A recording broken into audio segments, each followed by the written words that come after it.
Thank you for coming to the final colloquium lecture of the spring 2006. And my name is Linda Vita. I'm the director of the Water Resources Center Archives, and we're sort of a major logistical sponsor of this series. Just a brief announcement. I'd like to ask how many people is this, if this is your first time attending the series? Oh, a lot. Okay. So in the back we have a sign-up sheet if you'd like to be on an email list to receive announcements of future lectures, and we also have some brochures and things from the archives that have our phone number and various things, and I think we have some, no. Okay.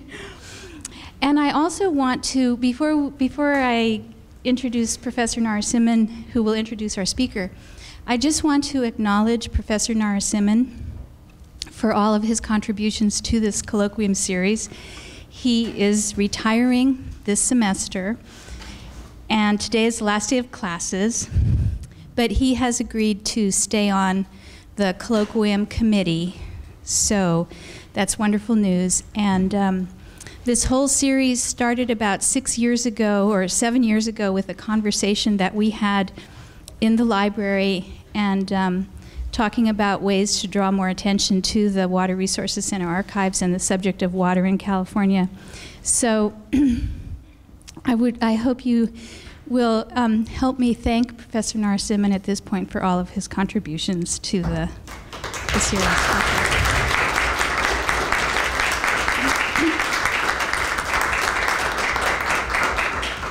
Thank you. And we do have something for you, Professor, but I didn't bring it. It's not quite ready, but we'll give it to you at a future event. So with that, then I'd like to introduce Professor Narasimhan.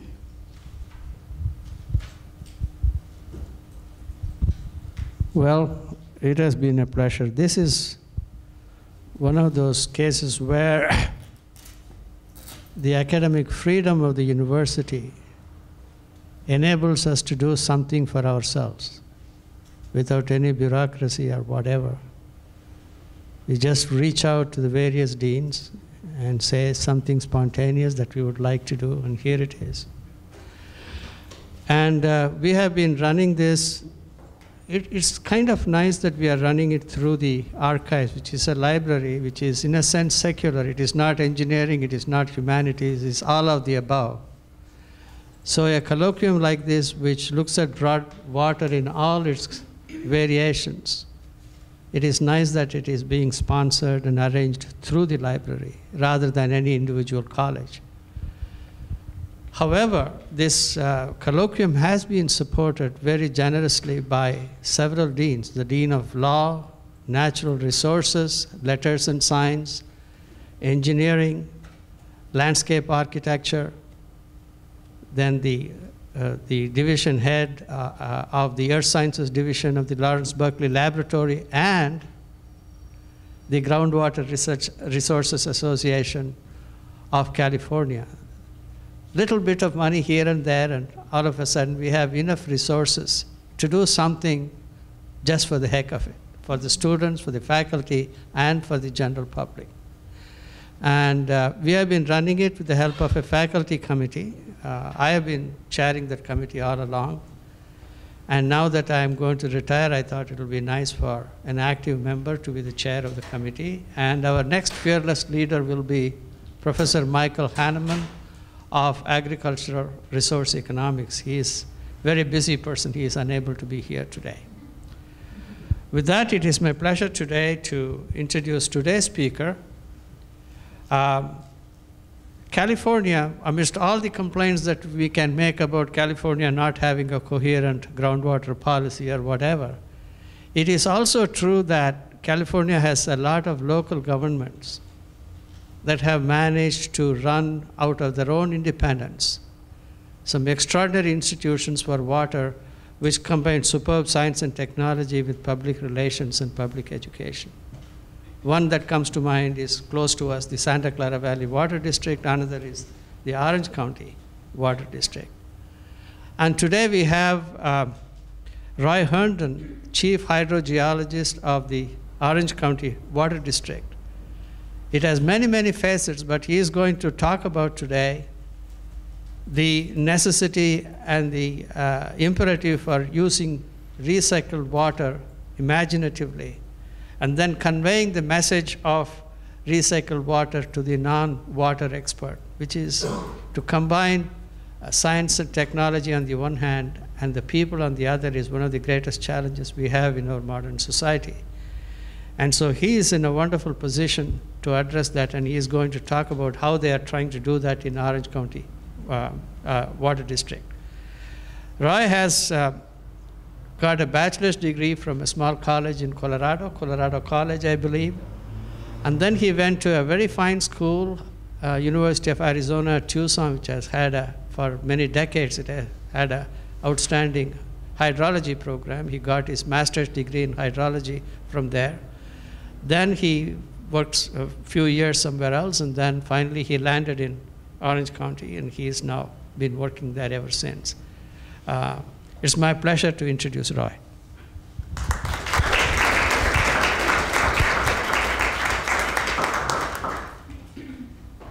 Thank you, Nari. Can everyone hear me? Okay, great. I had a couple hours, got here early, and I had a chance to walk around the campus, and it's just a fantastic school. I really have not had a chance to spend any time here at Berkeley before. I've been stuck down in Orange County most of the time, but it's just a wonderful campus. You've got a creek running through it and redwoods, and I even got heckled by a guy with green hair as I'm wearing the tie, so I think he thought I was part of the establishment or something. So I was glad to be one of his props as I walked by, but anyway, a little taste of Berkeley. Anyway, it's a pleasure to be here, and I really jumped it when Nari called me and asked if I could come up and talk with you folks about what we do down in Orange County and our situation. A school with this reputation and a professor of Nari's background, how can you say no to that? It was an honor to be here. So yes, just as Nari said, we cover very technical issues, but most of our audience is not people with your level of expertise. It's people who have relatively no understanding of water. They just know it comes out of their tap, and they don't know a whole lot else. And depending on where you live, if you're down in what still is, I guess, generally fairly conservative Orange County, they don't want to do anything to raise water rates, you know, and don't raise taxes, but you're just bad government people, and everything you do is very expensive and wasteful and so on. And so we have to overcome all kinds of things just to get them to listen to us. And it has to be done in a very simple, educational manner to get people to connect, and so that we can connect with people. And so what you're going to see today hopefully is educational, but it hopefully won't strain your brain with equations, because there aren't going to be any. And if I tried to do that with most of my audiences, they would go to sleep and they get upset, including our board of directors. So most of which are not water people. They're realtors, lawyers, business people. Those are the elected officials that you tend to have to deal with. So we're going to talk about the district first. Actually, first I'm going to talk about the water supply outlook in the state. We're going to cover the state. Then we'll kind of zoom down to Orange County Water District, or OCWD, and talk about what we do as an agency, because you got to build the picture to get down to why we're doing water recycling. And I'll mention seawater intrusion control, which is one of the driving reasons why we went to recycled water. And then our project, the groundwater replenishment system, which is the big sewage purification project that we have going on right now in construction. So we first have to cover the basics here. We got to talk about the acre foot, which is the best unit of measure ever devised. It's fully metric. No. It's exactly 3,790 cubic meters. Now, somebody probably rounded that off. It probably has a bunch of decimal places after that. But sorry, but that's the unit of measure that most of the people in California water use when they're dealing with large volumes of water. It's acre feet per year and acre feet, you know, in terms of volumes. So that's what we have to deal with. So I just want to make sure everybody knows what an acre foot is. Covers a football field under a foot of water. Paint the picture, show the football field. People can think of a foot of water over that. That's how you get the message across to the people so they know what an acre foot is. How much does it supply? About 2 families over a year. So talking about the California water situation, and I'm going to talk specifically here about southern coastal California here, the LA, Orange County, San Diego County area. They import or bring in from outside their area about 50% of their total water supply. So about half of all their water comes from someplace else. And it either comes in from the Colorado River Aqueduct, or it comes down from either the LA Owens Valley Aqueduct, or it comes down from the California Aqueduct from Northern California. So that's about 3 million acre-feet per year. Make sure you don't throw up acronyms up there and don't explain what they are. It goes right over people's heads. So if you're going to put acronyms on your presentations, explain them. By the way, 21 million acre-feet per year on average goes out San Francisco Bay through the delta. Just to put into perspective how much water goes out versus how much water on average is brought in to Southern California. And obviously, the whole Bay Delta issue is 10 lectures right there just to try to cover that issue, and I'm not going to touch it, mostly because I don't have a clue what's going on. Can only know so much. Water's too big an area to try to understand. As far as our future water supplies in the whole state, we can't assume that we're going to be getting more Northern California water because of the sensitivity, the environmental issues in the Bay Delta, which may be years and years before those are resolved. And if there's ever a happy medium, it will be tough to find. But we can't count on more water coming in from Northern California. I'm talking from Southern California's perspective. Also, the Colorado River water is basically been capped. There's the surplus Colorado River water that we used to be taking in Southern California has been capped, and it will be reduced by 25% by year 2016. So we're going to have a reduction in the amount of Colorado River water that we can bring in to Southern California. And so looking at our main water supplies diminishing, oh, and of course Los Angeles with their Owens Valley Aqueduct, they have tremendous environmental hurdles, and they're having to cut back their supplies into Los Angeles from the Owens Valley due to environmental issues, the dust issues at Owens Lake, Mono Lake having to be refilled, so their supplies are being cut back as well. That puts more pressure on other Southern California counties to try to come up with their own water supplies. The agency that brings in most of the water into Southern California as far as imported water is the big, mighty Met, as they say. It's Metropolitan Water District. And they're the agency that owns and operates the Colorado River Aqueduct, and they are the one that we buy water from. When we want to buy imported water, we buy it from them, and so other cities buy water from Metropolitan Water District. Looking at population growth, which is really the driver for increased water demand, it's growing like crazy here in California and Orange County. We've got a little over 30 million, maybe 33 million people in the state in 2000, and we're going up by 14 million, at least that's the projection, by 2030. And I remember doing reports back in the early 90s looking at year 2000, thinking, oh, year 2000, that's way out there. Or past 2000, we're looking at 2010. It's going to be here before we know it. And if these projections are anywhere on target, we're going to have to figure out how to deal with that kind of water demand. In Orange County, I know it didn't work very well with this graph because the state has so many more people than the county, but we've got about 3 million people in Orange County, and we're going to add about 900,000 more in the next 20 years or 25 years, according to the projections. So quite a few people, they're all going to use water, and we got to figure out how we're going to deal with it. Besides the lack or the assumed lack of new water coming in from outside the state, part of that is because there aren't going to be, or we're assuming there aren't going to be massive new mega water projects like big aqueducts and things that were done back in the 40s and 50s and even back in the 30s and before.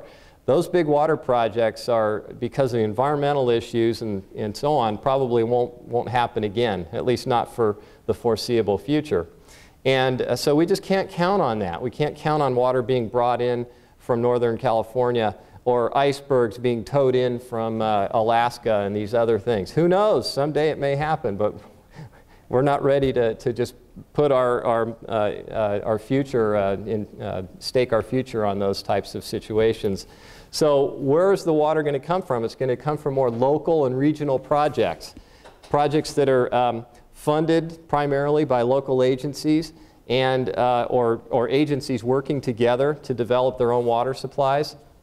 Also, obviously more water efficiency all the time. You know, we're already, you know, a lot of people new homes all come with ultra low flush toilets. We call them the triple flush toilets, so they work, but no, they're getting better all the time. But the low flow shower heads and so on, all of that is happening. People's use of water has gone down per capita than it was, at least in Orange County, than it was back in 1990. We're using less water per person now than we were back in 1990. So habits are changing and water use is becoming more efficient, but it's not enough to make up the difference for all the future water demands. It's just conservation alone is not a solution.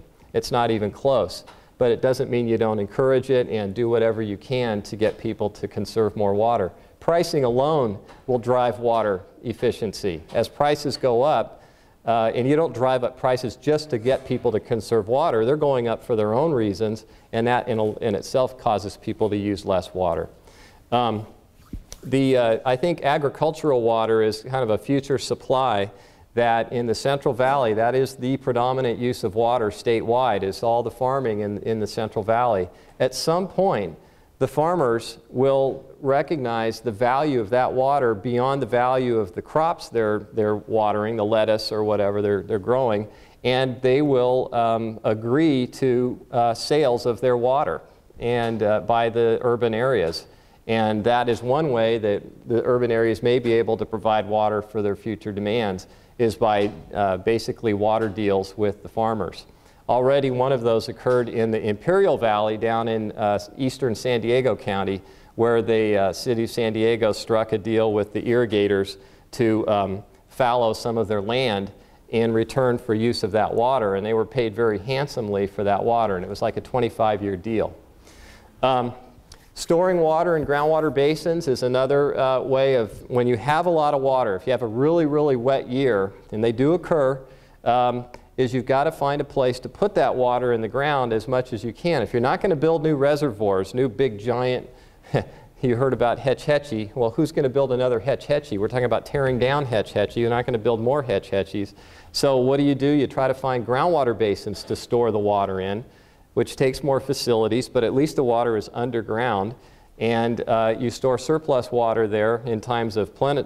We have plenty of water, and then in other times of need, you pump it back out. That's called conjunctive use between surface water and groundwater. Expanding existing reservoirs, maybe to some degree. If you have available area within an existing reservoir catchment area, you may be able to do some expansion there, but probably not new, massive, large reservoirs. And finally, of course, purification of sewer water and seawater are probably going to be heavily relied upon in the future. And that's where we are in Southern California. We're at that point. So from OCWD's perspective, as I mentioned, population is really driving the need for going to a new water supply, and also the uncertainty of future imported supplies. All the reasons that I mentioned, that we can't guarantee we're going to get more water from imported, so we're going to have to come up with ways of more self-sufficiency.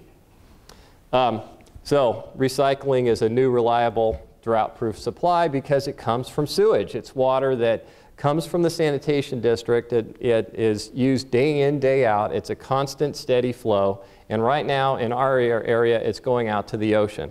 That's where most of it ends up. And so we'd like to use that. It's a resource. We can treat it, we can purify it, and we'll talk about it. So first, let's talk about Orange County Water District. There are lots of water districts. They're all over the place. There are little ones, big ones like Metropolitan Water District, or the multi-billion-dollar agency. There's Orange County Water District, which because of the population is probably one of the larger water districts in terms of facilities and budgets and so on, but we have about 180 employees. We have a geology or hydrogeology department. We're probably one of the few water districts that actually has a hydrogeology department. But we're a groundwater management agency. That's our job. We manage the groundwater basin underneath the northern half of Orange County. So that map there is Orange County from San Clemente right up here to the LA County line. That's the whole county of Orange. But the groundwater basin is only underneath the northern half. Geologically, that is the depression that's been filled in with sediments that holds the groundwater. If you live in southern Orange County, you're on top of consolidated sediments, sandstones, shales, and so on. It's not permeable. You're not going to get a lot of water out of it. And so they don't have an aquifer underneath them. They get almost all of their water from aqueduct water, imported water coming in from other parts of the state. Whereas the people in Orange County have the the northern Orange County within our district. Our district only covers the northern half, the blue boundary there.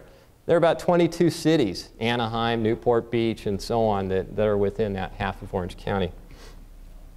That basin of ours, which I'll get to a little bit more in a minute, it got us through the last 5-year drought. Now last year, 2005, we had a record-breaking rainfall year. Now they're getting a huge year as far as down in the southern Sierra, like Mammoth and the San Joaquin drainage. They're getting massive snow, and they're worried about the delta and the runoff that's going to occur there. They're getting a tremendous wet year. We had it last year down in Southern California.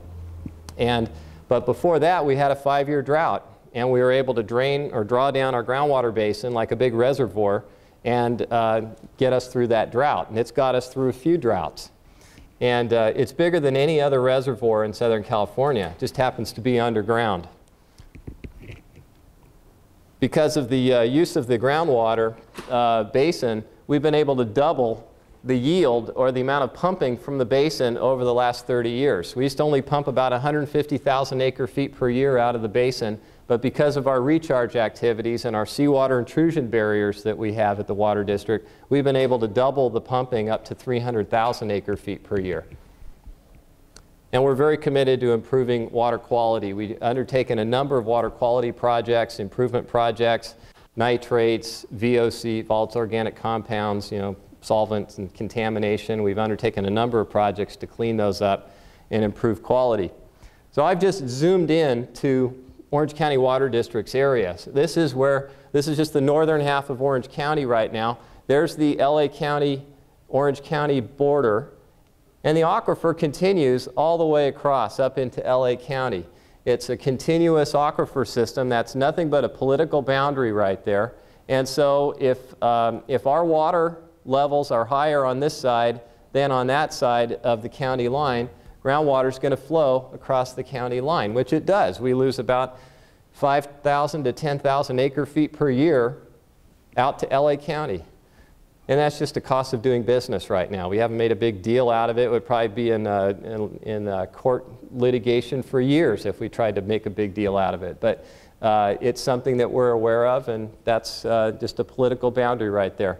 But OCWD provides about 65%, or through the pumping from the basin, our water district, because of the management activities that we do, it provides 65%, or about 2/3 of the total water usage of the 2.3 million people that live in this part of Orange County. So you got about another 700,000 people that live in South County. So this is by far the more populated part of Orange County is the northern half. This was developed first. Southern Orange County has been developing over the last 10 or 20 years and is continuing to grow. We're getting more infilling. You'd think, oh gosh, it's already fully urbanized, no more people are moving in here. It's totally wrong. The density is increasing in Orange County, and just the population, the people that live in Orange County are having families, and the families alone, it's not just people moving into Orange County, but the people that already live there are having families and kids, and they're staying, and that is driving population growth. So we're seeing densification occurring in our suburban Orange County. It's probably going to look a lot more like LA County here in the next 20 years. So what does OCWD do? One of our main functions is to recharge the groundwater basin. We take water from the Santa Ana River that comes down through the Santa Ana Canyon here. It comes from the Inland Empire area, the San Bernardino, Riverside, Chino Basin area of the upper Santa Ana River watershed. All those growing cities that have grown over the last 20 years use water, run it through their sewage treatment plants, dump it in the river. It comes down the river to Orange County. We percolate it into the ground along with storm flow that we can capture during the wet season, which in our case is usually like 2 months long, and then it's dry for the next. Question? How much of the Santa Ana makes it to the ocean here? Very little. Only during storm periods when we can't capture all the water. So most of the Santa Ana River water we capture. Now last year, because it was a super, super wet year, we lost hundreds of thousands of acre feet of water flowed to the ocean because it was flowing at 10,000 cubic feet per second. We couldn't stop that. There haven't been fish in this part of the river, I mean, even historically, or I should say prehistorically, the river did not flow. It hasn't flowed in over 100 years because during the summertime, there's no rain and the river just doesn't have any surface flow to. In fact, the reason why there's water in the river now during the summertime is because of all the water usage from upstream. So they're supplying all the water, which is their sewage water. They don't dump it in the ocean, they dump it down the river, and before it gets to the ocean, we divert it. And we've been doing this for 30 years. In addition to our recharge facilities, we have 2 seawater intrusion barriers. And we're going to talk about this one down here just in a little bit of detail in a few slides. But these are 2 of 4 seawater barriers. There are 2 more up in LA County where Nari's son lives. There's one up there in Redondo Beach. And so we have 2 barriers because we do live along the coast with all the pumping inland. Pulls in seawater through some geologic gaps or aquifer systems that are connected with the ocean. Where does all the water get pumped out? From hundreds of production wells. In fact, there are 200 primary production wells that are owned by the 22 cities within our district. And so these cities own these wells. They pump them out. They typically are 1,000 feet deep, give or take. They cost $2 million a piece to drill now. It's getting real expensive to drill a production well in Southern California. Not saying that's going to cost you guys $2 million to drill a well up here, but there are hardly any drillers left in Orange County. They've all consolidated, and there's no competition, and everything's expensive now. Fuel and energy and labor and so on. So pretty well scattered throughout the basin, except the Irvine area, which tends to have high salts and high nitrates and also has TCE in it from the El Toro or former El Toro Marine Base. Well, right now we're about finished building a project to pump, and so you're going to see 7 more dots here. They're going to provide water supply for the city of Irvine, and it's going to take that water and it's going to remove the salts, the nitrates, and the TCE, and it's going to go to beneficial use. So that's how the water gets extracted, and Orange County Water District charges a replenishment assessment. Basically, it's a pump tax.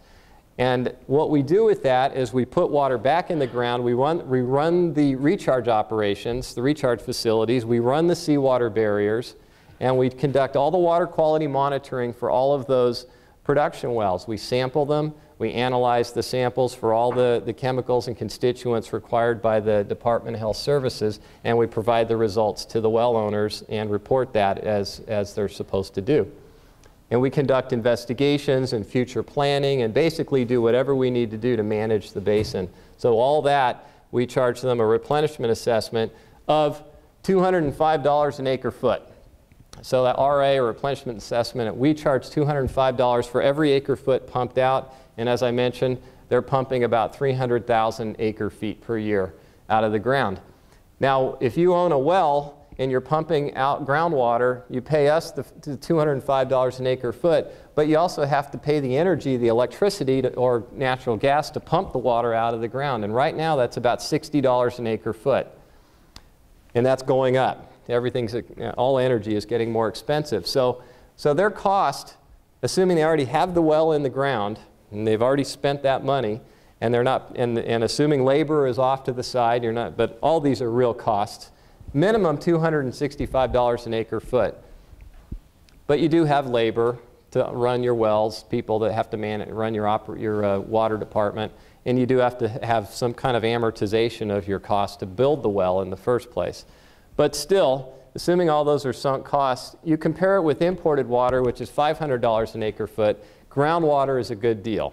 And so the more the cities can pump groundwater, the cheaper it is for them. And they would pump 100% of their total water demand, if they could, from the groundwater basin, if it weren't for us telling them, nope, you can only pump 65% right now. That's all we're going to let you, because there isn't enough groundwater that we can keep replenishing to cover 100% or anything above 65%. So for the other third of their water supply, they buy imported water here at $500 an acre foot. And just basically an acknowledgement here to our recently departed esteemed professor, Dr. David Todd, who I was just very, very fortunate to have gotten to know briefly over the last few years. He was one of our advisors on a panel that we had.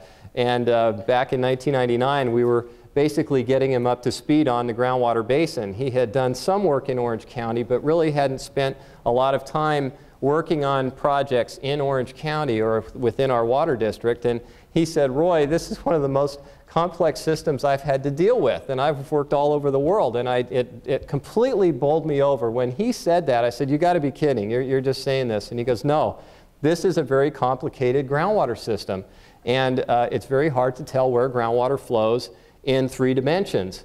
And I said, gosh, I've been pulling my hair out with this basin for 10 years, and I'm still having trouble figuring it out. And he goes, don't worry about it. It's a complicated system that you're dealing with. And so that made me feel good when someone of his background said that. And so as I show here, these are groundwater contours of equal elevation of the principal aquifer system. This is the deep aquifer system that's being pumped. And the sea level line, water at sea level, or where the elevation of the water surface in that aquifer is at 0 feet, is right there. And everything here is below sea level, up to 50, 60 feet below sea level down here along the coast. Well, the ocean's at sea level. Our groundwater's at 50 feet below that. That's the gradient that's going to try to pull in seawater from the ocean, and does. That's why we need the seawater barriers. And so if I did a slice through the basin, just chop it right in half right along the Santa Ana River, you would see something like this. And we've done cross-sections based on geologic information throughout the whole groundwater basin. We used it to build a numerical flow model, so we have a groundwater flow model of our basin that we can do predictions with.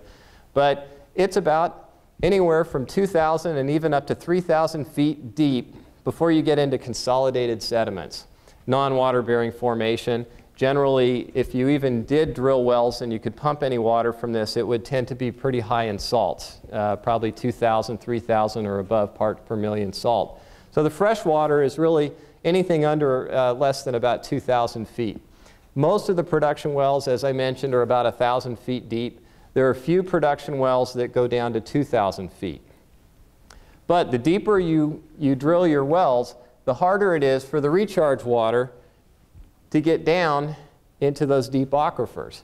So it's a big bowl-shaped structure pushed up along the coast by the Newport-Eaglewood Fault System, which is great to narrowing down the path that seawater can get into the basin. But it's going to be a problem when we all get clobbered from the next earthquake. But hey, you know, you take what you can get. And on the inland side, it's been pushed up along the Chino Hills. So it's definitely a synclinal structure that trends northwest, southeast, like everything else in Southern California, Newport-Eaglewood and the San Andreas Fault System. And so the basin continues right into Los Angeles County. So it's part of the overall Los Angeles basin. This is the one I show to most lay people. I don't even show them that complicated one. I say, here's the groundwater basin. And this is all people need. You don't need to show them the complicated one. You show them the easy one. And they get it. Whoop, I didn't mean to go backwards. I'm going backwards some more. There we go. I'm still, oh gosh. Get my arrows right here, sorry about that.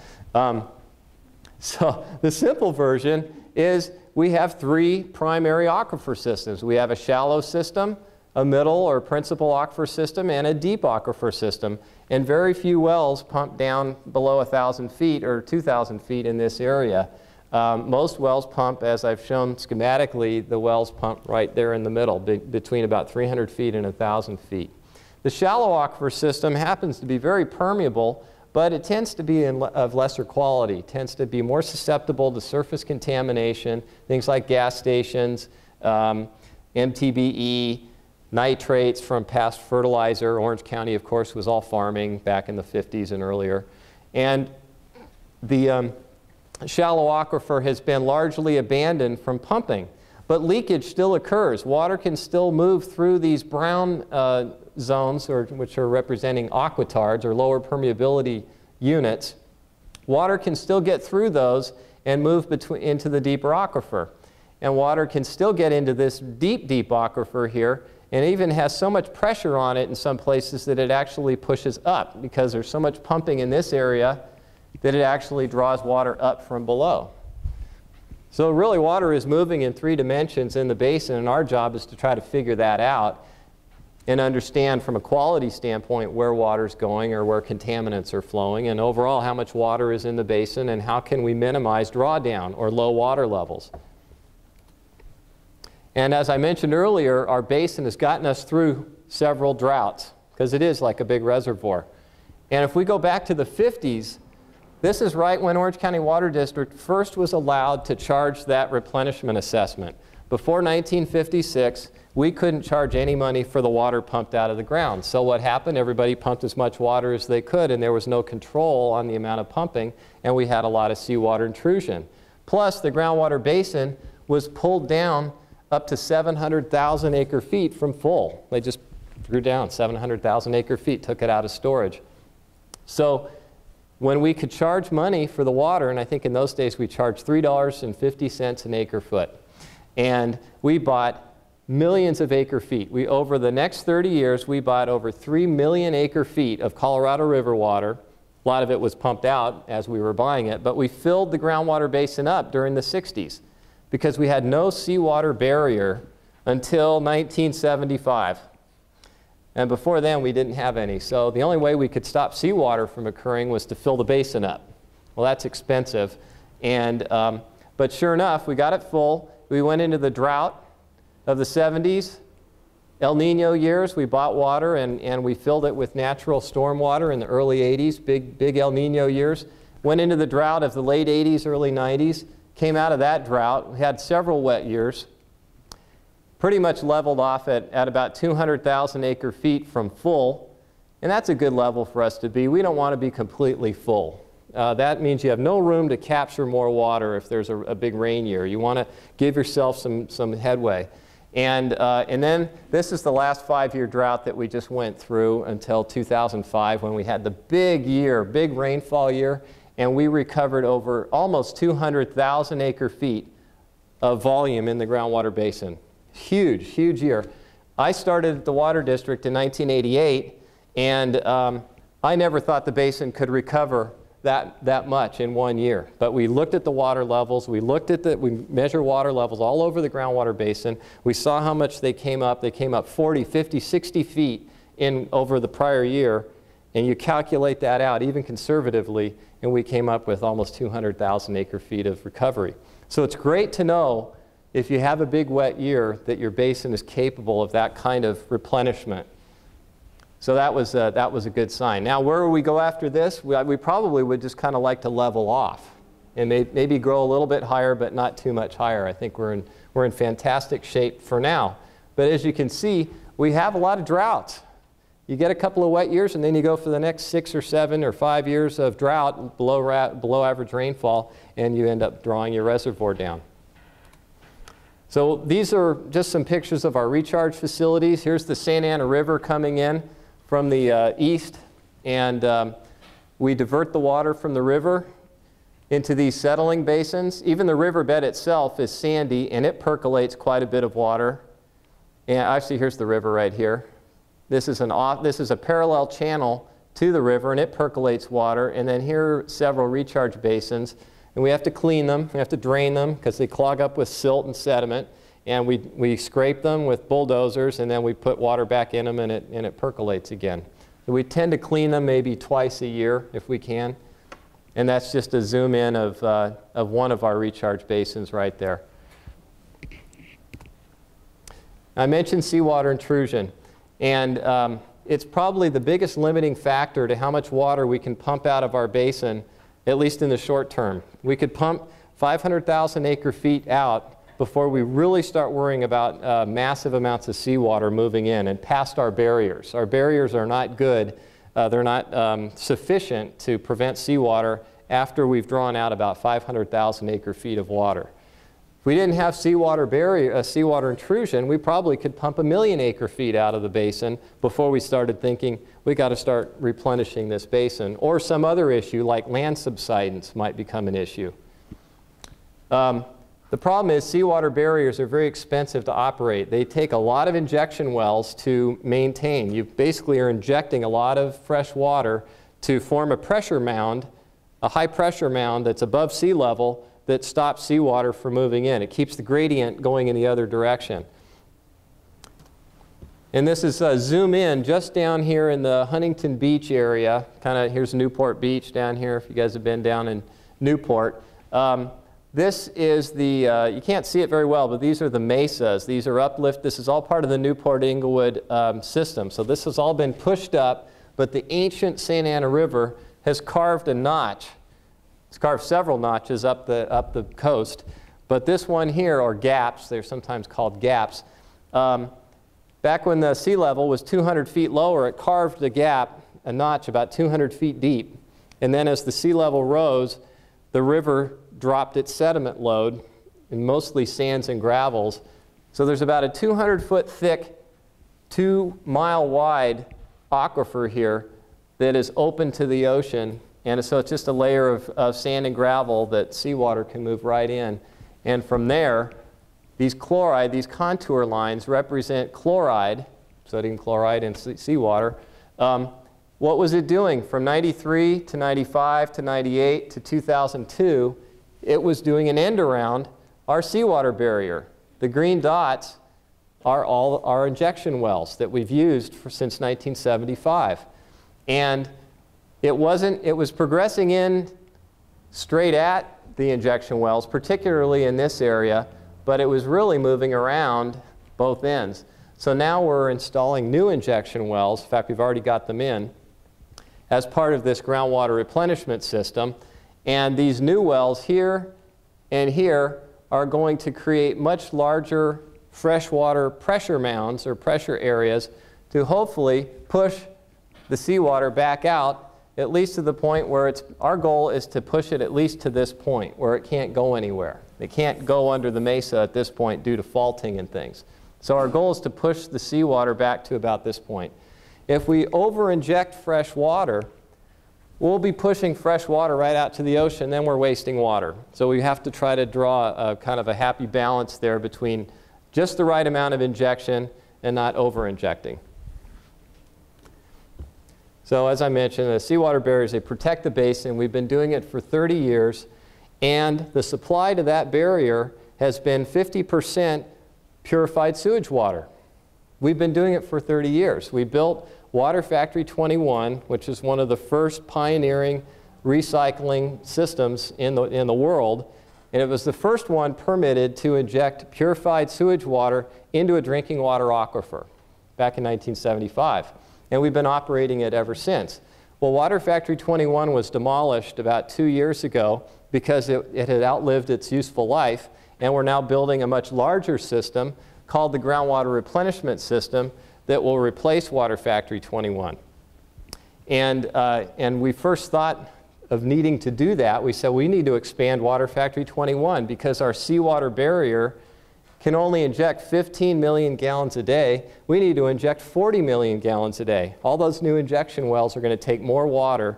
We need to put a lot more water in the ground to stop seawater from moving in. Where are we going to get the water to do that? And we said, well, let's expand the purification facilities of Water Factory 21. And when we looked at how to do that, we said, let's just demo the whole thing. It's not worth trying to build onto a 30-year-old project. let's just build a new project that takes advantage of all the new technology that's available, and that's where we got the groundwater replenishment system. So what is the GWR system? Well, it's the new water quality and supply project. It's going to supply water to the barrier.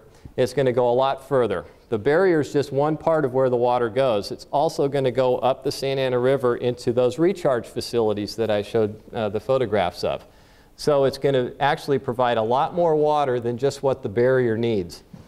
It takes basically sewer water to between bottled and distilled quality. We're basically taking everything out of the water but the water itself. And so it's extremely low salts and minerals in the water because of all the treatment processes that it goes through. It uses the same technology that are used to strain and purify juices and fruits, drugs, pharmaceuticals. Use the same technology to purify the medicine that we take and the juices that we drink and a lot of other things. So it's all behind the scenes that we don't know about. Even when you're not in the water industry, the same technology is used for other things that we eat or take for medication. We looked at a number of options for water supply. You know, I talked about conservation. We're going to keep doing more conservation, but it's not enough to free up the supply we needed to supply the seawater barriers. And it's certainly not enough to provide water for the future demands that I talked about with the population growth.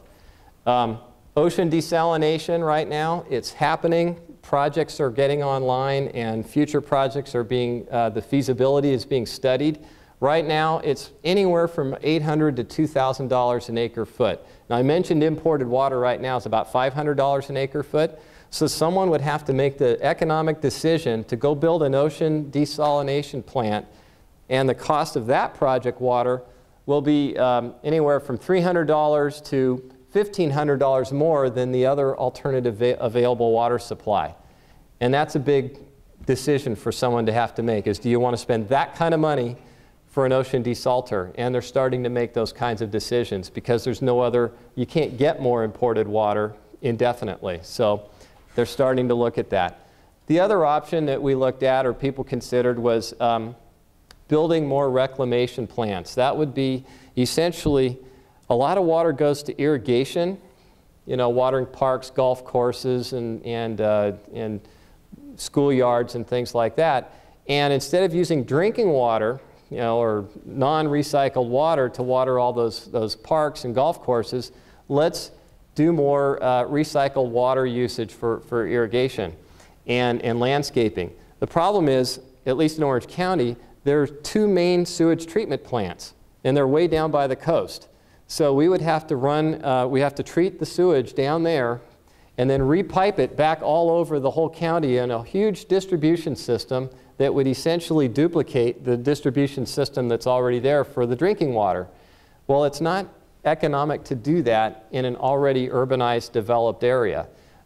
We tried to do that in parts of right around where our office is in Fountain Valley, and we built a very small system that supplies about 7,500 acre-feet per year to irrigate land using, or parks and golf courses in greenbelt areas.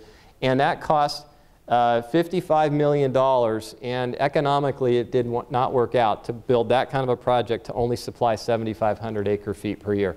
That's why the cost per acre foot is in the neighborhood of $3,000. So it's just not cost effective. If you're in a growing area, a newly developing area, that's the time to put in the dual piping system.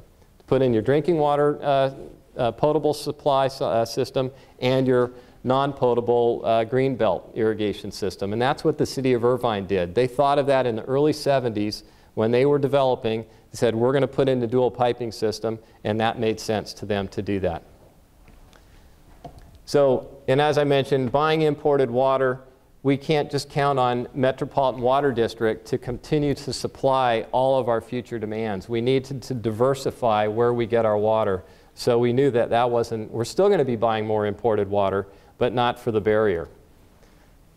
So looking at the groundwater replenishment system, it's supposed to go on, it's going to go online in 2007. It's being built. It's been under construction for a few years now. and it's really taking shape. It's going to be comprised of 3 main treatment processes: microfiltration, reverse osmosis, and finally advanced oxidation. I'll talk about those in a minute. The water that we're going to get is going to be the sewer water from the Orange County Sanitation District right down here in Fountain Valley. We're going to take their secondary treated water, so it's gone through 2 stages of treatment already from their facility. We're going to take it to our groundwater replenishment system, purify it through 3 steps, and then inject it in the seawater barrier. And the half that doesn't get injected into the barrier is going to be piped up the Santa Ana River through a big long pipeline which has now been constructed and going to be percolated in the recharge basins that I mentioned earlier. So it's going to be split in 2 places. It's all going to go back in the aquifer, and it's all going to be used to supply the groundwater basin. So the first step is microfiltration. It's basically a series of very small tubes that have pore spaces in them, that basically little straws, and the water is forced on the outside of these tubes, and water and many impurities, things like protozoa and fine particulates, don't get through the pore spaces, and you have clean water coming out the other end. And so that's the first stage of the purification. It works great. This is what I was mentioning that they use for fruit juices and things to purify those. It was used by Disney in Orlando on a massive scale as their first step to treat their water. So they're using that quite a bit. And it really cleans up the water so it's ready to go through reverse osmosis. Because if we tried to put this water straight into an RO system, it would clog up the RO membranes, because there's tiny little particulates in the water that we need to get out. And so the MF system takes care of that. The second step is reverse osmosis, and that's been used since World War II. That's what you use for ocean desalting. It's the same membrane technology that you use high pressure to force water through a very, very fine membrane, finer than the microfiltration membranes, and it essentially demineralizes the water. It takes everything out of the water except for an extremely small amount of organic and inorganic material. Most molecules can't get through a reverse osmosis membrane, and that certainly would include things like viruses and bacteria and protozoa. Those are much larger than typical molecules of salts and things. And this graphic, it's probably definitely for the layperson, but it's basically to try to visualize how small a water molecule is, which is like a tennis ball, versus a softball, which is most inorganic molecules. And you move up the scale to organic compounds, which tend to have higher molecular structures and higher molecular weights, which have even more trouble getting through an RO membrane. And you work up the scale to viruses would be as big as a Mack truck and so on. It's just, and then you got the Matterhorn up there with the protozoa. So can't get the Matterhorn through reverse osmosis. These things will be stopped by the RO membrane. And the third step, to cover anything of very, very small molecular weight that can get through RO membranes, we zap it with advanced oxidation. We use very high-powered ultraviolet light, which is basically concentrated light, high beams, to break up any remaining organic molecules in the water. And that works very well. Thanks for coming. You bet. And that takes care of anything that would get through the other 2 treatment processes. And we use ultraviolet light and peroxide to break up the last bits of organics in the water. So it's a multiple barrier approach that we use. It's fully approved by the Department of Health Services, and it's been used in a number of areas. It's being used all over Southern California. It's being used all over the world. Singapore and other areas are using this.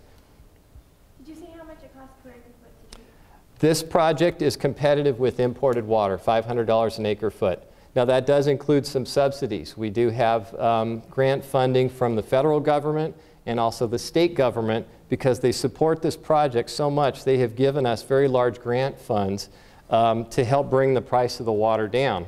And so we're now, after you include all those subsidies, it's about $500 an acre foot. So we're paying about the same to build this project and, as it would be for us to just somehow get more imported water, if it was even available. It's the safest water available.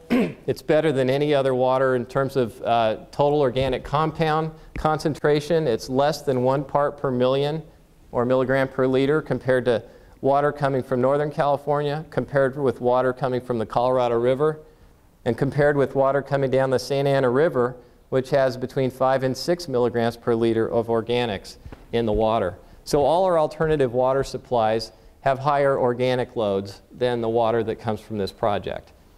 Looking at just salts alone, total dissolved solids, as I mentioned, it's approaching distilled water, which would be 0. It's about 50 to 60 parts per million salt load.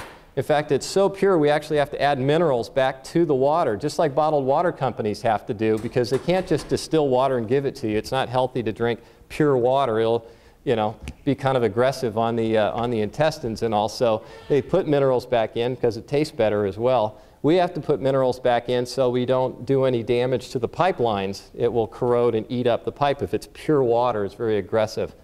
So we put minerals back in it. We've had a number of organizations that have reviewed this project. You don't just go build something like this without tremendous amounts of oversight and regulatory hearings and approvals, and we've gotten to that. And Department of Health Services and the Regional Water Quality Control Board have to permit this project, and they've given us a permit to operate, as they have with Water Factory 21 and all the other projects that do sewer water purification. We've had a number of health and medical experts, as I'll mention, that support this project. And Christine Moe is one of them. She's an advisor for the Center of Disease Control down in Atlanta. She supports the project. She's reviewed the data and the information, the purification process. She's comfortable with it. Dr. Harvey Collins, he was the former head of the Department of Health Services drinking water section. He is a very big supporter of the project. He's comfortable with the technology. And some of the benefits, I didn't talk about the global water crisis, but I believe other experts or people may have talked about the global water issues. The world is in desperate need of water, and this technology can be used anywhere in the world. So this is something that other countries could use if they want to learn from us. We have lots of people coming over from all over the world, Korea, Japan, you name the country. Many have been to the water district to see what we're doing and are taking that information back with them because they have similar needs. It helps us get through or maintain our lifestyle in our arid region. We can't count on rain to cover all of our water supply and other needs. It's very drought proof because even during a drought people use water. There's a constant flow of water coming through the sanitation district. So we have that supply whether there's a drought or not. Mentioned the quality of the water. It's very high quality. It's better than the alternative water supplies that we have. And we feel as though it's doing our part for the environment, because one thing we're doing is we're relying less on Northern California for this supply of water. We're able to get our own supply and not have to bring it in from other areas. We're also sending less water to the ocean. All this water that we're recharging and putting back in the groundwater basin would have gone out to the ocean through the sewer. So we're reducing the discharges out to the ocean. And the other thing I think was pretty interesting is that it uses half the energy. The biggest energy usage part of that project is the reverse osmosis, because you use very high pressure to force water through those membranes. But even though that takes a lot of energy, it's less than half the energy that is taken to pump water over the Tehachapi's down from Northern California. So this is a very energy efficient way of providing water compared to other uses. So we're less energy intensive. I mentioned the outfall. One of the reasons that this project was economical for us was our partners on the project, the Orange County Sanitation District, OCSD, very close to OCWD, but they're the sister agency. They run the sewer system. We manage the groundwater basin. If this project weren't built, they were going to have to either build a new ocean outfall, which is where their sewage goes now. All the sewer water goes out to the ocean. It's about, I think it's like 10 or 15 miles offshore. I forget the distance. They were going to hit the limit of their capacity of their existing outfall pipeline. They were going to have to build a much bigger one that was going to cost them $170 million. And since part of their agency's mission is to do more water recycling, this project fit very nicely with that mission statement, and economically they would prefer to put the money into a recycling reuse project than to just build a bigger ocean outfall so they could dump more of their sewer water out to the ocean. So we partnered with them, or they partnered with us, and combined we were able to help finance this project largely from our own tax base with the few subsidies that I mentioned. So it's nice to see the two agencies cooperatively working together, and that was a major decision. Funding and timing, cost, $487 million. This is the biggest project that we've ever built. It's coming along very nicely. It's going to produce 72,000 acre-feet per year. So remember I mentioned we're pumping about 300,000 acre-feet out of the groundwater basin. This is going to let us pump another 72,000 acre-feet a year out of the groundwater basin. And that's 72,000 acre-feet that we won't have to get from Northern California or the Colorado River. The unit costs about $500 an acre-foot, and that includes the, it would be higher if we were not given about $92 million in state and federal financing for this. Yeah? By higher, do you mean on par with what these outcomes? I think if you added if you took out these subsidies, I think this cost would go up, I'm thinking around $700 or $800 an acre, to $700 or $800 an acre foot. So it would go up by a couple $100 or so an acre foot. I'd have to do the math to figure it out, but I think this would go up to about $700 or $800 an acre foot if you took out the subsidies. The Metropolitan Water District has agreed to provide us an annual payment towards the operation and maintenance cost, O&M cost here. Over the life of the project, that would add up to $86 million. And once it goes online in 2007, we will already be looking at how to possibly expand the project. It really ends up depending on how much water or sewer water the sanitation district can give us. If they can give us more and we can do it economically, we would look at ways of expanding the project. What was in it for Met?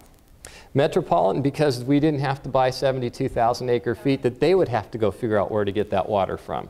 So it basically helps them not have to worry that much more about all their customers in Southern California.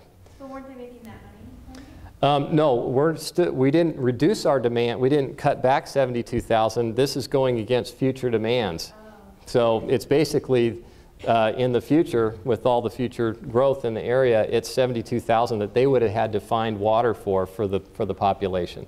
And I guess that's one thing that people have to realize, or at least in Southern California, as a water agency, we can't stop people from coming in Orange County. We have no power to stop people from raising families and having kids and reducing immigration and all the things that cause population to grow. We have no control over that. All we're supposed to do is to provide water for however many people come. If population wants to flatten out for whatever reason, then our life gets easier.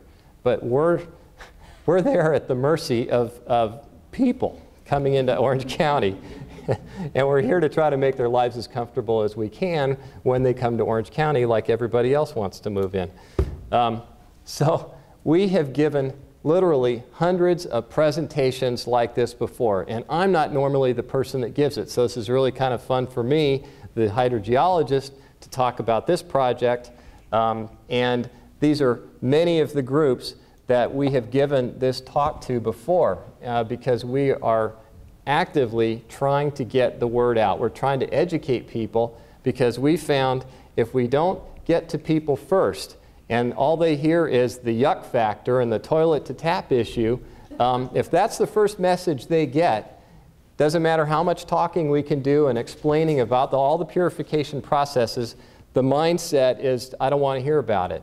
So we want to get out and let people know we're confident with the project, we're confident with the technology, and we want to let you know about it, and we want to get your feedback on it. And so that's why we've gone out, and anybody that will listen to us, we will come and give a talk to them and meet with them and talk about the project.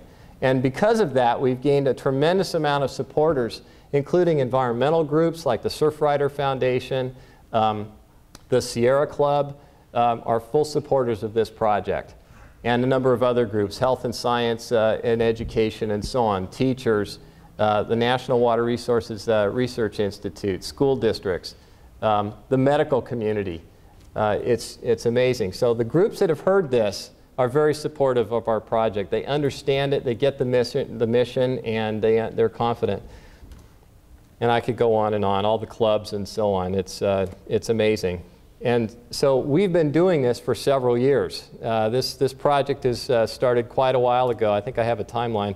I'm not going to go on and on, but you've got to get to your elected officials, because all it takes is one or two politicians to decide that they want to get up on their soapbox and make an issue out of this, not necessarily maybe because they believe in whatever their issue is, but it's good for publicity and it maybe gets votes. And so we wanted to get the elected community comfortable with this project. And if someone had an issue, we wanted to hear about them and we wanted to talk to them about it to make sure if they were going to try to argue about something, let it be on valid grounds. Don't just use this project as a reason to get elected unless you deeply feel as though this is not the right thing to do. So far, we haven't had anyone that feels that way. And so on. 12 years in the making. I mean, I was at the district in '88. We hadn't started talking about a new recycling project. We had Water Factory 21 that was chugging along at about 15 million gallons a day. And about the early 90s, we knew we had to expand the seawater barrier and we needed a bigger water supply to do it. And so it's about the early 90s that we said, how are we going to expand Water Factory 21? What are we going to do? And so it was probably in about 93, 94 when we started to work on the feasibility study of a larger recycling sewer water purification project. And so that's when we first got the feasibility study report done back in '95. And at that time, we said, what are we going to name this project? We said, let's call it the Century Project, because it will be ready at the turn of the century in 2000. Sure. Here we are. 2007 is when the project will be online. And we went through all the environmental processes, the EIRs, and so on. We started the design in 2001. We began the first construction in 2004. And so it's about 3 years of construction, and it'll be up and running. So it shows you how long, from concept to completion, these kinds of projects take. So if you think you're going to need water in 5 years on a big scale, good luck trying to get that project built in 5 years, because nothing gets done in short periods of time because of all the different hurdles that you have to go through. It's amazing. And I'm just lucky that I've been able to be around to be able to see this go on for as long as I have. I'm very fortunate. It's a great place to work. It's a multidisciplinary group. I don't know all the departments that are represented here by you folks, and even some of you who are not even in the university but have come from outside. But no question, engineers are the backbone of the whole project. But it takes a lot more than engineers. Communication specialists. We've had tremendous public outreach to gather and gain support for this project. Obviously, a pitch for the old hydrogeologist. It is putting water in the ground. We had to do a lot of investigation to figure out where the water was going and where the wells were going to go, the injection wells and so on. Environmental specialists that do all the sampling. We've got chemists that run all the analyses, the accounting people and so on. Even attorneys have to draw up agreements between agencies. Who's going to finance? Who's going to pay for what? What if this happens? What if that happens? That's all drawn up in various agreements and is negotiated. So, and the data that's generated from these projects, you have to report all this information. It's all available and it goes to regulatory agencies, and anybody else that wants to see it has to be collected. Computer database specialists are key in managing all that information. You're going to have big Oracle databases to house all this, and you got to put it in a form that you don't just churn out a bunch of tabular data. You're going to want to graph it. You want to plot it so people can see what it means, not just try to figure out through the numbers. So, I'm open for any questions. When you're doing your microfiltration and reverse osmosis, you end up with a small solid stream, if you will? Yes, sure. A concentrate, if you will. Sure, sure. What do you do with that? That goes back to the sewage system, and that goes back out in the ocean outfall. But we don't put it back into the influent because it's already taken as much out as we can. So it goes back out to the ocean outfall, and it's discharged out to the ocean. It's blended with the other water that goes out to the ocean. Yeah. Maybe you could name your project the Millennium Project. It's the century. Yeah. We missed the millennium, though. We wanted it ready on 2000. Go ahead. No, I'm being facetious. Sure. But seriously, you showed the involvement of public, of community, and I wonder whether you care to compare your successful project from that point of view with, say, San Diego. Right, and San Diego was one of the areas where they were not successful with their public outreach. And I wasn't deeply involved really at all with that situation, and so I only know a little bit about what happened, but my understanding... Well, we went out to the community before the project was very far along. I mean, it was really just a concept. And we immediately started going out and talking to the community about this project. We talked to the elected officials, we talked to the business community, we got to, basically we just started down the list. I don't think that was done in the San Diego project. My understanding is that by the time the first thing that was heard was some things over the radio waves, I think there was a radio announcer or someone that basically started to do negative publicity from his standpoint on the radio, and I think there was a claim of some kind of environmental justice issue, that people that were getting that water were from lower economic backgrounds and that they were being unfairly dealt with, or at least that was the claim. And so for whatever reason, we got out before any of those kinds of issues, because they aren't true for one, but in our case at least, we got out and educated the public. Because we did our own focus groups. We did studies with people. We invited people from the community in, and we started talking about this. And we tried two different approaches. We would first say, what do you guys think about drinking sewage water? As their first question. And they said, oh, no way, I don't want to do that. And they said, oh, but let us tell you about this project that we have. And then we go through the whole presentation. We did not turn very many people. But if we didn't say that initially, we said, we have a project that we want to talk to you about, and we just want you to hear us out. And then we took them through the presentation, and we talked about this. And we said, now, you realize that this water ultimately may get to your tap because it goes into the ground, and a few years later it may get pumped out from your wells, and it's going to go into your tap. Now, hearing what we just told you, can you accept this? And we had tremendous response on the positive, that people said, yes, you've given us the reasons why this project makes sense, and we're more comfortable with it. So the key is you got to get out in front and talk to the people and do a massive public outreach to the community before they hear the alternative. They hear someone just saying, I wouldn't do this if it's the last thing I did, and so on. And I think that's what happened to Los Angeles, too. They didn't aggressively reach out to the public and talk to them about what they were proposing to do. And in their case, they had already built the project, and now it's not being used. So that's a problem. Yeah? Were both of those projects, the San Diego and the LA, were they both similar? Was it groundwater replenishment and water wells, or was it something different? The San Diego project was different, I know, because it was going to send the water to a very large surface reservoir. So it was going to recycle, purify sewage water, and then go into a surface reservoir. And so it wasn't going into a groundwater basin.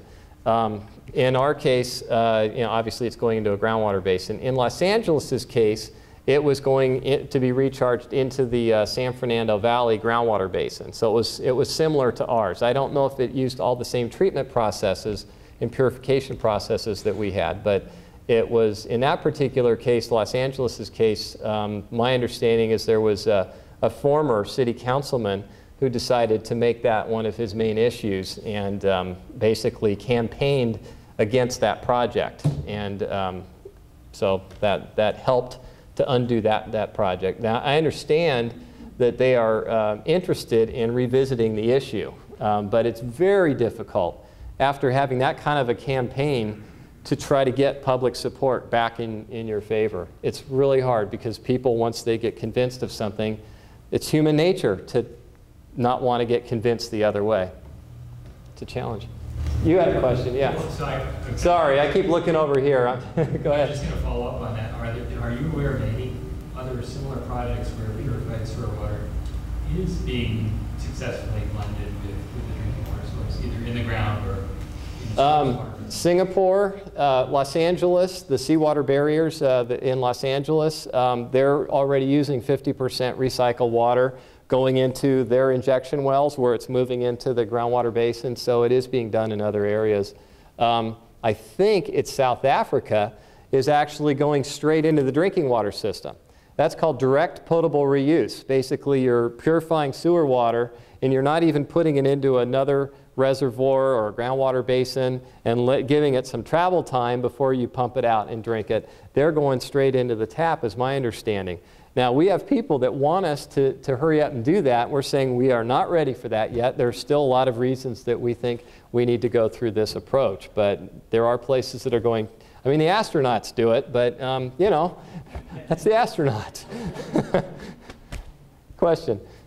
You mentioned that some of your 8 feet in the groundwater flow north in LA. Right. I wondered if, is that MWD? Is that their jurisdiction if it goes north?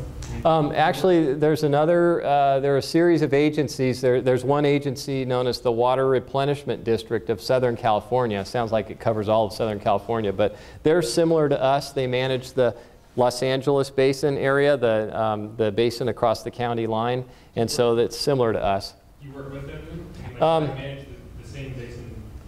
They have a few hydrogeologists over there, and we compare notes, and you know, we certainly make them aware, you know, or we have in the past, that we acknowledge that there's some water going across, and we've asked them, does that compare similarly to your calculations? I just want to see if we're in the ballpark here, and they said, yeah, you're close to what, you know, I don't know what their real number is, but they said they estimate in the neighborhood of several thousand acre-feet per year come in from Orange County. So in fact, I owe the fellow there, Ted Johnson, a call just to find out what their strategy is for filling their basin. Are they going to keep it low or keep it high? Relative to our basin, it will cause more or less water, but what they do, it's their decision.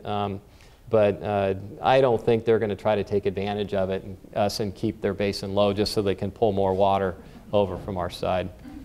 It sounds like a lot of water and it's worth a lot of money, but in terms of 300,000 acre-feet, if we're losing 5 to 7% or 7 to 10% of the water, or it's less than that, far less than that actually, we can deal, a few percent we can deal with. It would cost too much money to try to put in a well field to stop that water from getting over there. Yeah? How do you do, for the non-water experts, if you have people giving you mystical and spiritual answers and they're uncomfortable about this, how do you handle that? Oh boy, I'll tell you, it's really tough from a science and engineering standpoint if you have someone who's giving you, mystical or maybe non-traditional concerns. If that would be a tough one for me. I wouldn't necessarily know how to answer that. I think we have to be able to speak on a playing field that covers everybody. And if certain people have certain beliefs that are foreign to us or maybe don't apply to everybody, it may be tough for us. We have to get back to the physical, the empirical information is I think what we have to rely on. Are there any churches that support this? We have given presentations to church groups, and we have support from church groups. I know the Sisters of St. Joseph are supportive. They run one of the hospitals down there. So we have given talks, and we do have support from church groups. They don't send a priest to bless the plant when the destructive, right? No, in fact, as a public agency, we have to be careful about any kind of preferential treatment. We need all the help we can get. No, I'm kidding. Go ahead. These days, DHS is considering the use of recycled water for other uses, and one of them being urban. There are many projects in California where recycled water is being used for distribution to, as you said, landscape and also commercial and industrial. I'm interested in hearing what you have to say about the use of recycled water for swimming pool, laundry, and also dishwater from an urban point of view and treatment. I don't know if it's been approved for full body contact, uses. So such as swimming pools, you're basically going directly from the water purification system right into a swimming pool is what you're talking about, or used for a dishwasher or something. I mean, technically the water that we're producing you could drink it, and people have drunk the water. I mean, it is safe enough to drink. So you could use it for swimming. I don't think the regulatory community is ready to approve and permit those direct uses of water, of recycled water at this time. I'm not aware that a swimming pool is an approved use of recycled water. Technically, I'm comfortable with that, but that's, the technical community often is okay with things first. You've got to bring everybody else along to get confidence in the technology, and that can take quite a while before people are ready to do that. Is it something that you foresee in the future happening in 10, 15 years? Do you think the public will, and the technology might improve, and the health commissioners might have a better trust for the technology, for the implementation? Do you foresee that happening maybe in 10, 15 years? Possibly.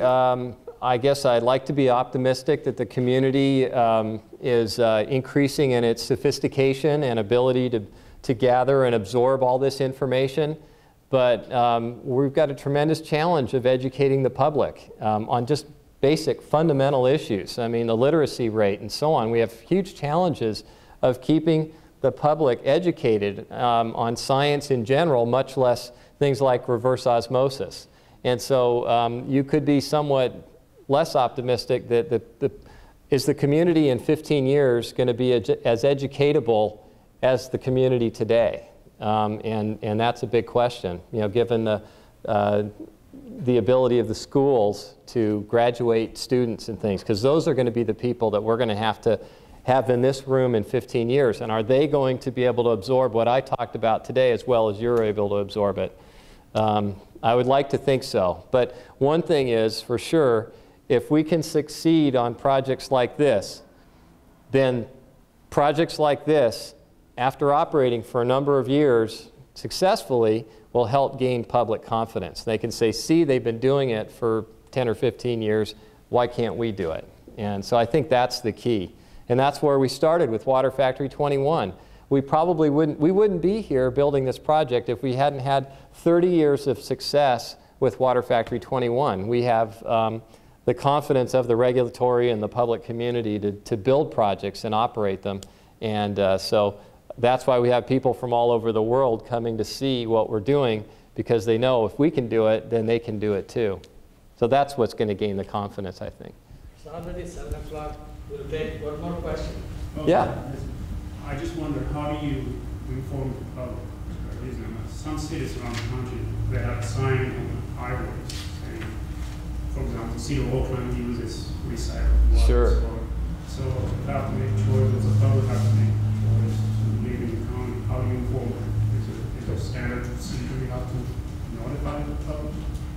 Well, everybody who drinks water gets a what they call a consumer confidence report, where it basically talks about the quality of the water that they have. So that's a state mandate that everybody gets mailed out once a year, a consumer confidence report.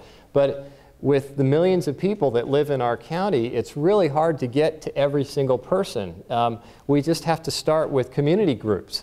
Homeowners associations, Rotary clubs, any kind of community club or organization, we go out to them and we say, do you know anybody who would like to hear our presentation or hear about their water supply? Let us know. Give us their phone number, and if they can organize a group of people, either they can come in to the water district, or we'll go to them in whatever church or school or otherwise and give them the talk. So it's a group of people in our communications department who are constantly on the phone, basically like a salesperson saying, will you listen to us? We want to talk to you.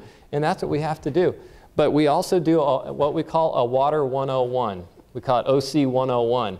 And it's a class that we give. I think it's like a 1 or 2 hour class at the water district. And we bring people in, anybody, it's in the newspaper and it's on the web, and anybody who comes in, we'll give them a talk on Orange County Water 101. So those are ways that we've been trying to get people understanding where the water is, where the water is coming from. You have to go out and get it, and it takes staffing, it takes people to do that. Actually, yeah. If you go back 100 years and see how the Santa Clara Valley Water District started, look at the history, it is a remarkable self-education of the public. Despite all the efforts that is put by the district people, water is everybody's problem. The citizen has as much responsibility to come up with solutions as the other people. And there has been the fact that we have an Orange County Water District or the Santa Clara Valley Water District, which are demonstrating superb integrated water management, are lessons in all these complaints that we make. We are slowly evolving towards adaptive management with learning to live with finite resource, and these are wonderful examples. And I think other countries, developing nations, which are in the throes of development, can not commit a lot of mistakes and start from a much higher level as they plan their water. These are superb education. And one of the most important parts, even this, as well as Santa Clara Valley Water District, I know, that public education, outreach in schools, this is an integral part of water management now. This human aspect is as important as water flowing from higher to lower elevation, how to manage it. And I think the fact that agencies such as yours are spending so much of time to bring this information to society, that confluence, science cannot anymore stand by itself and say, we are the experts, we solve all your problems, we know everything. Those days are gone. Nobody is an expert in everything. We have to learn to work together. That's where we are headed. Thank you very much for a very, very educational. Thank you, my pleasure.